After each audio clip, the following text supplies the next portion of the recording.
Good morning, everyone, and welcome to another edition of Kyle's Daily Bad Words of Wisdom. I've got some awesome WTF for this amazing Tuesday, everybody.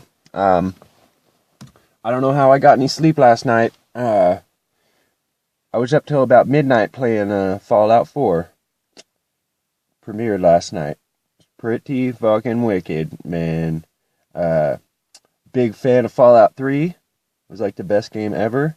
And I was a little bit disappointed with New Vegas because it was like just some generic copy. Not as good, but Fallout 4 fucking trumps. Good job, Versada. So, I'll be sure to have perpetual fun with that. I will be glued. But I'll definitely only give you some WTF facts. Strictly non-Fallout today. Although I would love to tell you, I talked about Fallout Boy at one point in time, and on the cover, where he sticks his thumb up in the air, and he's giving you a thumbs up, he's not, it's iconic, he's giving you a thumbs up, that's cool, but the idea of that is that wherever you're standing, if you see the mushroom cloud of an atomic bomb going off, if you can stick your thumb up and cover up the mushroom cloud with your thumb, then you're okay to not be in the initial blast zone. But if you stick your thumb up and the mushroom cloud is bigger than your thumb, then you need to take immediate cover. That's what that is about. The dude on the cover with the thumbs up. So, but here we go. All right, let's dive right into some WTF. The U.S. and European laws say travelers must be compensated if their flight is canceled or severely delayed. But few travelers that are eligible actually claim this. So if your plane is, 3 hours late, you missed your they owe you a dinner or something, or if it's going to be 10 hours late, they owe you a motel room and a dinner, So you don't have to just sleep out in the lobby like a sucker. Don't take it sitting down, You don't have to. Like that Tom Hanks movie, Trapped in Transit or whatever it was. Departure. That movie was pretty good. His country he was traveling to America, and his home company town in like Russia or something lost its independence, and it was in the middle of figuring out where its nationality, so he wasn't able to go back until they figured it out. Anyway, so he was stuck for like a month.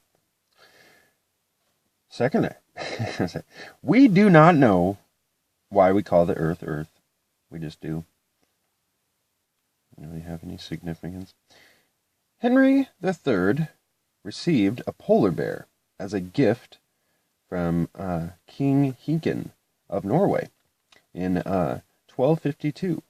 The bear lived on the Tower of London and had a long leash so he could swim in the river Thames, and catch fish. So I'm sure that was not the best thing. At least he was able to be free.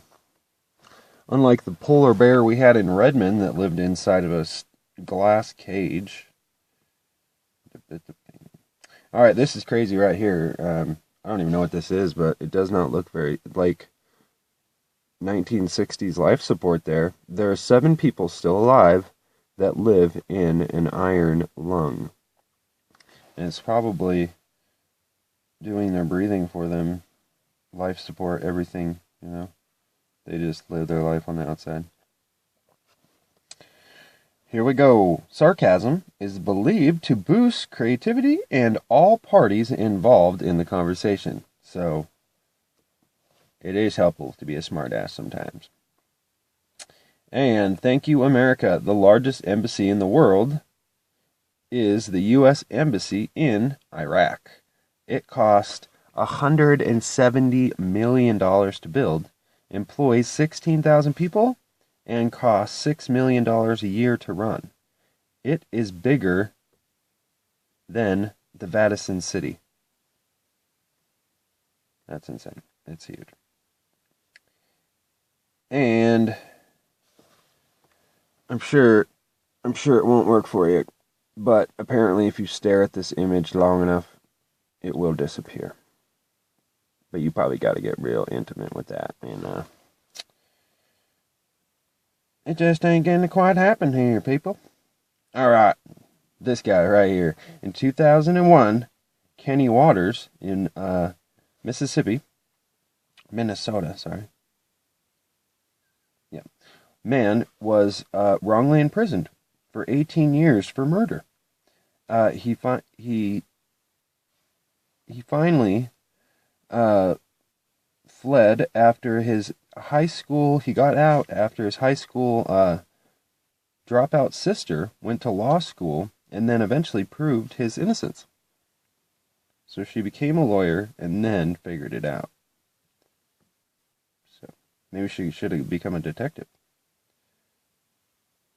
Alright. At a launch site in South Dakota, the entrance of an underground missile silo control door is sealed with a blast-proof door and a Domino's Pizza logo that's hand text says worldwide delivery in 30 minutes or the next one is free. So if you get the joke there, that's on the door of a blast door. So they can send a rocket and like blow you up from 30 minutes anywhere in the world. And if it's late, we'll shoot you again. For free. Alright. Awarding people $20 or promise them $10 if they do better on an IQ test most people's IQ will jump 20 points. The IQ test doesn't just measure intelligence, it actually measures effort. So a lot of times you could try that a little bit harder, and it's been shown to be more effective. So there you go, people. See you next time. Have a good Tuesday. Later.